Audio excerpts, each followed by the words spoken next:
Hello and welcome to my channel, or welcome back to my channel. My name is Jay and this is a web of classic tales. If you're enjoying the videos, please like, subscribe, and share. If you want notifications every single time a new video is uploaded, please click on the little bell icon. Today we will continue reading Jane Austen's Northanger Abbey.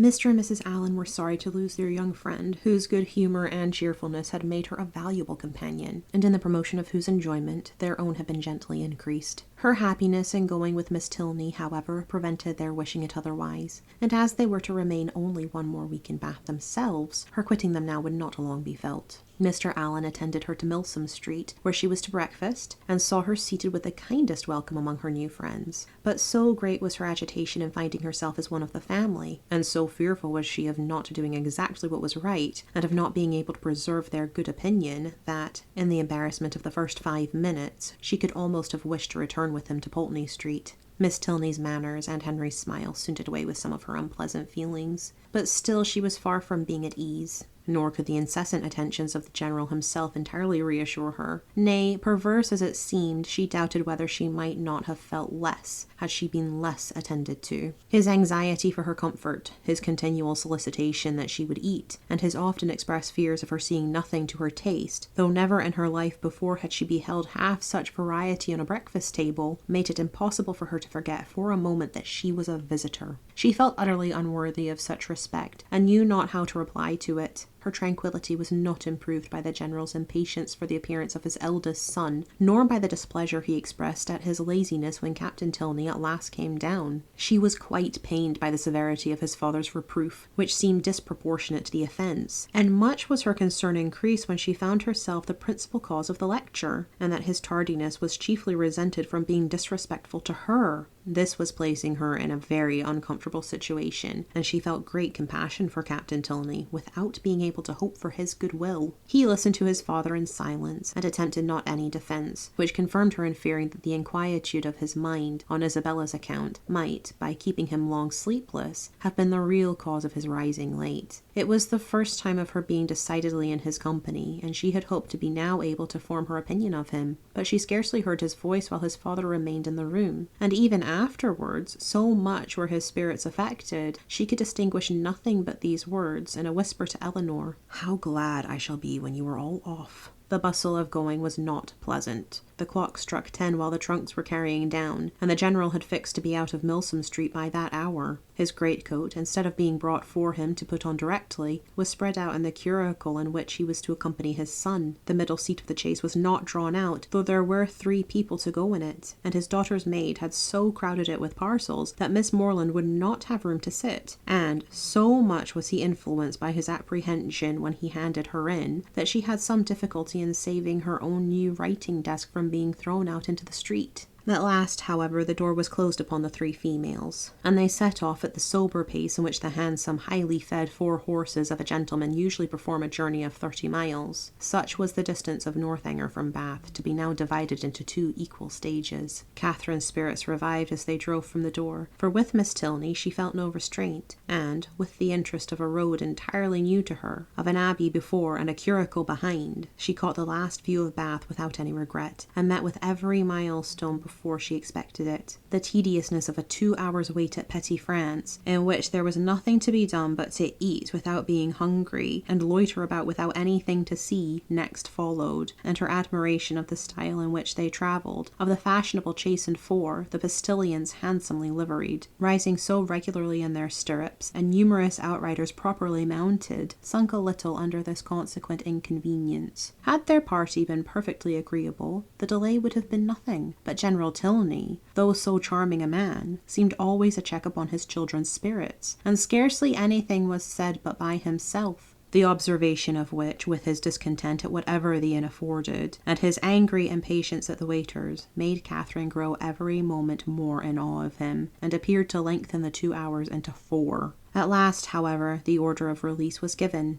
and much was Catherine then surprised by the General's proposal of her taking his place in his son's curricle for the rest of the journey. The day was fine, and he was anxious for her seeing as much of the country as possible. The remembrance of Mr. Allen's opinion respecting young men's open carriages made her blush at the mention of such a plan, and her first thought was to decline it. But her second was of greater deference for General Tilney's judgment. He could not propose anything improper for her, and in the course of a few minutes she found herself with Henry in the curricle, as happy a being as ever existed. A very short trial convinced her that a curricle was the prettiest equipage in the world. The chaise and four wheeled off with some grandeur, to be sure, but it was a heavy and troublesome business, and she could not easily forget its having stopped 2 hours at Petty France. Half the time would have been enough for the curricle, and so nimbly were the light horses disposed to move, that, had not the general chosen to have his own carriage lead the way, they could have passed it with ease in half a minute. But the merit of the curricle did not all belong to the horses.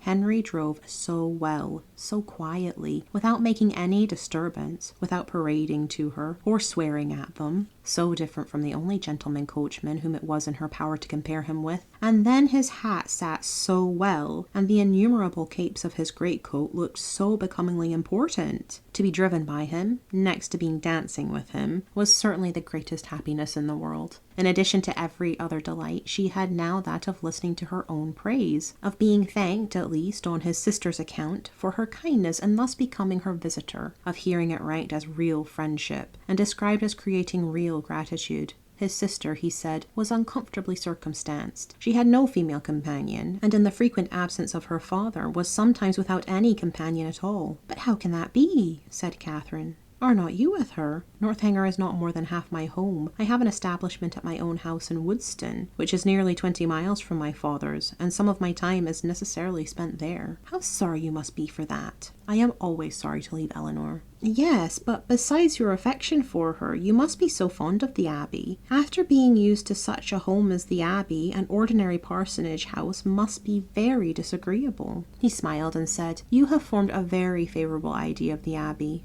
"To be sure I have. Is not it a fine old place, just like one reads about? And are you prepared to encounter all the horrors that a building such as what one reads about may produce? Have you a stout heart? Nerves fit for sliding panels and tapestry?" "Oh, yes. I do not think I should be easily frightened, because there would be so many people in the house. And besides, it has never been uninhabited and left deserted for years, and then the family come back to it unawares, without giving any notice, as generally happens." "No, certainly. We shall not have to explore our way into a hall dimly lighted by the expiring embers of a wood fire, nor be obliged to spread our beds on the floor of a room without windows, doors, or furniture. But you must be aware that when a young lady is, by whatever means, introduced into a dwelling of this kind, she is always lodged apart from the rest of the family. While they snugly repair to their own end of the house, she is formally conducted by Dorothy, the ancient housekeeper, up a different staircase, and along many gloomy passages, into an apartment never used since some cousin or kin died in it about 20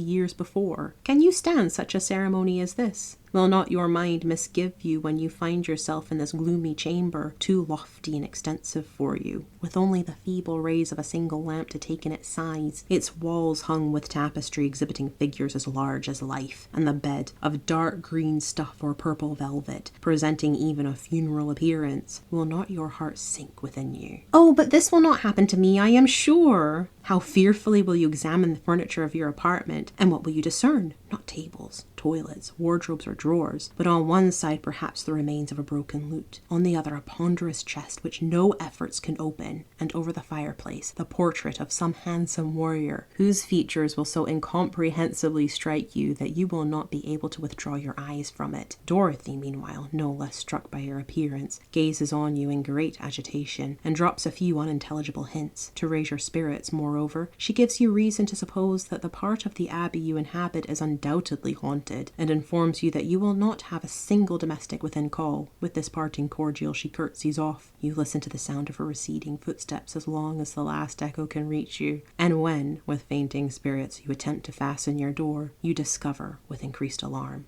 that it has no lock. "Oh, Mr. Tilney, how frightful! This is just like a book, but it cannot really happen to me. I am sure your housekeeper is not really Dorothy." "Well, what then?" Nothing further to alarm perhaps may occur the first night. After surmounting your unconquerable horror of the bed, you will retire to rest and get a few hours' unquiet slumber. But on the second, or at the farthest the third night after your arrival, you will probably have a violent storm. Peals of thunder so loud as to seem to shake the edifice to its foundation will roll round the neighboring mountains, and during the frightful gusts of wind which accompany it, you will probably think you discern, for your lamp is not extinguished, one part of the hanging more violently agitated than the rest. Unable, of course, to repress your curiosity in so favourable a moment for indulging it, you will instantly arise, and throwing your dressing gown around you, proceed to examine this mystery. After a very short search, you will discover a division in the tapestry so artfully constructed as to defy the minutest inspection, and on opening it, a door will immediately appear.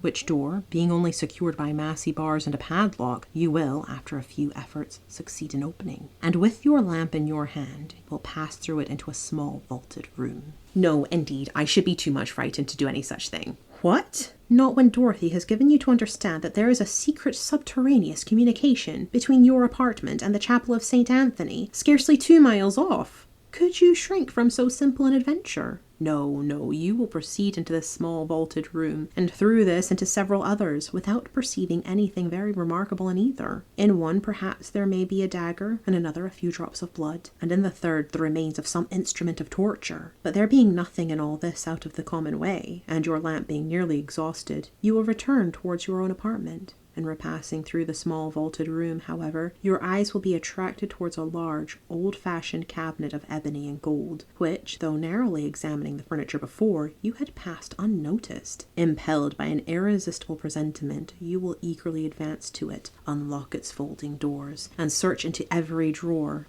but for some time without discovering anything of importance, perhaps nothing but a considerable hoard of diamonds. At last, however, by touching a secret spring, an inner compartment will open. A roll of paper appears. You seize it. It contains many sheets of manuscript. You hasten with the precious treasure into your own chamber, but scarcely have you been able to decipher, O thou, whomsoever thou mayest be, into whose hands these memoirs of the wretched Matilda may fall, when your lamp suddenly expires in the socket and leaves you in total darkness.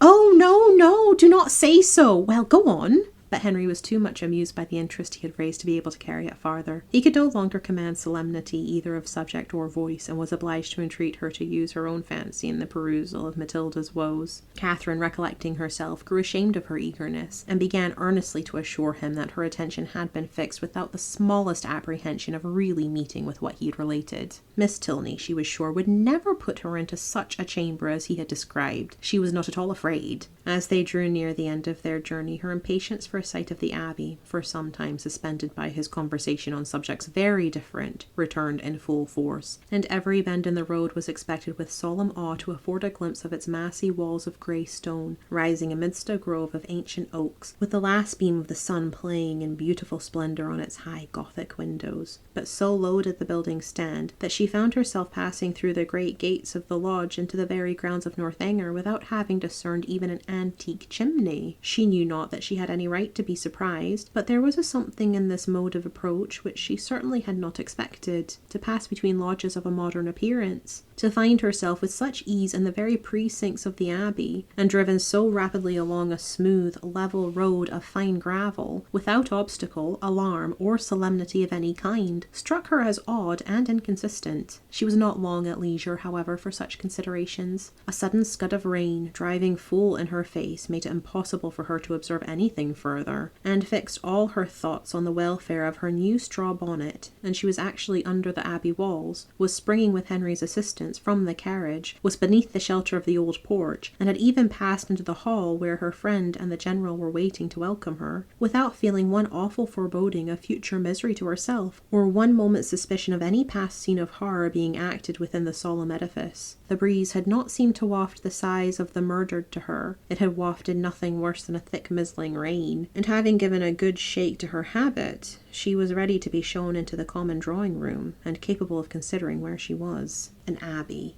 Yes, it was delightful to be really in an abbey, but she doubted, as she looked round the room, whether anything within her observation would have given her the consciousness. The furniture was in all the profusion and elegance of modern taste. The fireplace, where she had expected the ample width and ponderous carvings of former times, was contracted to a Rumford with slabs of plain though handsome marble, and ornaments over it of the prettiest English china. The windows, to which she looked with peculiar dependence from having heard the general talk of his preserving them in their Gothic form with reverential care, were yet less what her fancy had portrayed. To be sure, the pointed arch was preserved, the form of them was Gothic, they might be even casements, but every pane was so large, so clear, so light! To an imagination which had hoped for the smallest divisions and the heaviest stonework, for painted glass, dirt, and cobwebs, the difference was very distressing. The general, perceiving how her eye was employed, began to talk of the smallness of the room and simplicity of the furniture, where everything, being for daily use, pretended only to comfort, etc., flattering himself, however, that there were some apartments in the abbey not unworthy her notice, and was proceeding to mention the costly gilding of one in particular, when, taking out his watch, he stopped short to pronounce it with surprise within 20 minutes of 5. This seemed the word of separation, and Catherine found herself hurried away by Miss Tilney in such a manner as convinced her that the strictest punctuality to the family hours would be expected at Northanger. Returning through the large and lofty hall, they ascended a broad staircase of shining oak, which, after many flights and many landing places, brought them upon a long, wide gallery. On one side it had a range of doors, and it was lighted on the other by windows which Catherine had only time to discover looked into a quadrangle before Miss Tilney led the way into a chamber, and scarcely staying to hope she would find it comfortable, left her with an anxious entreaty that she would make as little alteration as possible in her dress.